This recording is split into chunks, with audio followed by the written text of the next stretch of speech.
Mūsu gājiena mērķis ir noskaidrot patieso situāciju ar jūras piesārņojošajiem atkritumiem.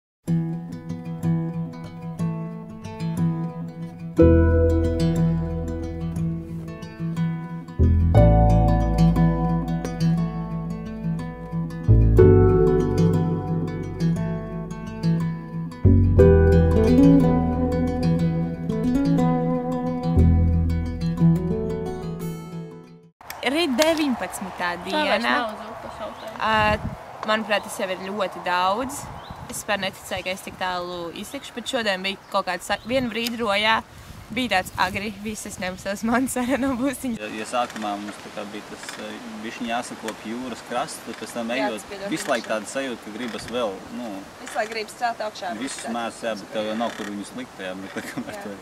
No rīta bija tā smagāk kaut kā plecs sāpēja, un tā soma likās tik smaga. Nu ko, jāsāk lēkšot pakaļ pārējiem. Man jūra ir